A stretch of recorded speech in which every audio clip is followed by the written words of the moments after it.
শুভ সকাল বন্ধুরা, আশা করি আপনারা সবাই ভালো আছেন। তো বন্ধুরা, আরেকটি সকালের দিকে আরেকটি সকালের পরিবেশ নিয়ে আপনাদের সামনে চলে আসলাম। দেখুন, এখন চৈত্র মাসে চারপাশের অবস্থা দেখুন। ধান আস্তে আস্তে বড় হচ্ছে, আর 1 মাস নেই, হয়তো 10-15 দিনের মতো আছে বৈশাখ মাস পড়তে। এই বৈশাখ মাস পড়তে অনেক জায়গায় ধান কাটা শুরু হয়ে যাবে, কিন্তু আমাদের এলাকায় একটু ধান লেট করে লাগানো হয়েছে। এই জন্য ধান কাটাও তো একটু দেরিতে হবে, ওই বৈশাখ মাসের শেষের দিকে। দেখুন, এই পাথারেও অনেক দূর পর্যন্ত ধান আছে। আবার আপনার এই পাশে দেখতে পাচ্ছেন, এই পাথারে অনেক দূর পর্যন্ত ধান আছে। তো সকালের দিকে আসলাম আপনাদেরকে, যেহেতু অনেকদিন হলো দেখাতে পারিনি, তাই ভাবলাম যে একটু দেখে আনি সকালের পরিবেশ, সকালের দৃশ্য। আজকে আকাশ মেঘ মেঘ করতেছে, এই জন্য আসলাম চারপাশে ভিডিও করার জন্য, আপনাদেরকে দেখানোর জন্য। যেটা হচ্ছে আমাদের জমিতে ধান দেখতে পাচ্ছি, 2-1টা করে বের হয়েছে, দেখতে পাচ্ছেন। এরকম পুরা জমিতেই ধান টুকটাক বের হয়েছে। ওইদিকে একটা জমিতে ধান বের হয়েছে, ওইদিকে ধান বের হয়েছে। আস্তে আস্তে প্রত্যেকটি জমিতেই ধান বড় হয়ে যাবে। তাহলে ভালো আছেন নাকি? কি করতেছেন এখানে? হ্যাঁ হ্যাঁ, প্রতিদিন বসে থাকেন, ভালো লাগে সকালের দিকে। ধান ধান তো তোমার গ্রামের হয়নি এখন? ও আচ্ছা আচ্ছা, সবার হয়ে গেছে, আর অল্প দিনের মধ্যে অনেক ধান পুরোপুরি বেড়ে আছে। হ্যাঁ হ্যাঁ, রেট লাগানো হয়ে গেছে। হোক, সমস্যা নাই, সবার ধানের সাথে সাথে সবার ধানে বাড়াবে, 2 দিন আগ পাশ কাটা হবে। দেখুন বন্ধুরা, রাস্তার ধারে ভিটির ফুলগুলি ফুটে আছে কত সুন্দরভাবে। কিছুদিন আগে আরো বেশি ছিল এরকম ধার দিয়ে, এখন বর্তমানে নেই, অনেক গাছে তুলে নিয়ে গেছে। গ্রামের পরিবেশগুলো আসলে অনেক সুন্দর। সকালের দিকে ঘুম থেকে উঠে যখন আপনারা হাঁটতে বের হবেন, তখন আরো বেশি ভালো লাগে। কেন জানি না, এত ভালো লাগে কেন, খুবই ভালো লাগে। আদাব দাদা, ভালো আছেন? কি খবর? সকালবেলা ঘুমের থেকে উঠে আসলেন, ভালো আছেন তাহলে? কি খবর, কি এই আবাদের খবর ভালো ভালো? ভালো দেখো, এবার তো ধানের তো কোনো পোকা টোকা লাগেনি, মোটামুটি ভালোই বাড়াবার লাগিছে। হুম, এখন আল্লাহ দিলে হ্যাঁ হ্যাঁ, ভালোই হবে। ভালো। বন্ধুরা দেখতে পাচ্ছেন, এই দাদা আমার অনেক পুরাতন একটি দাদা, খুব ভালো সম্পর্ক।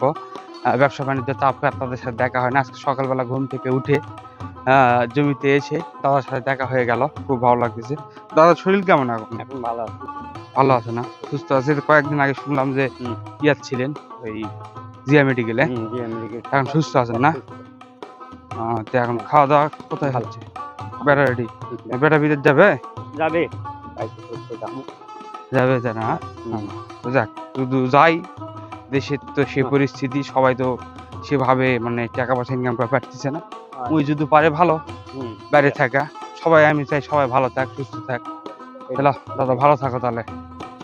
এখন সকালের দিকে ভাত খেয়ে বাজারে যেতে হবে, যেহেতু সকাল হয়ে গেছে, দোকান খুলতে হবে। ভাত খাবো, দেখি মায়ের ভাত হয়েছে কিনা, খেতে বাজারে যাবো।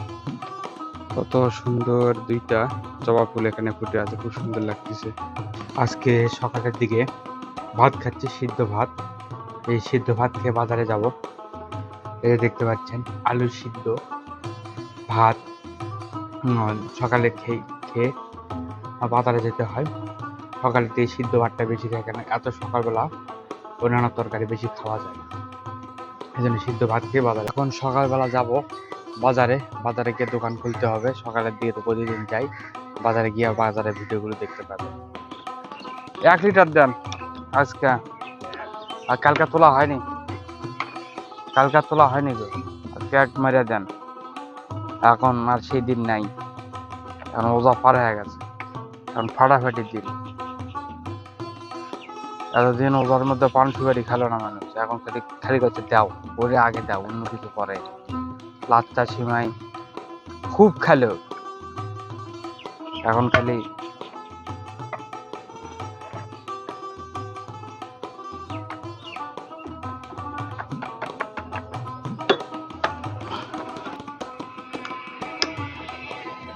সকালের দিকে বাজারে চলে এসেছি, দেখি চা খাবো, একটি চা খাওয়া যায় কিনা সুলভ ভাইয়ের দোকানে একটা চা খাবো।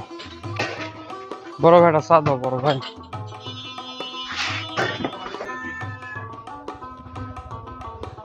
আমার দাম না দিলেও চলবে না। সকালের দিকে সুলভ ভাইয়ের দোকানে চা খাচ্ছি, খুবই স্বাদ।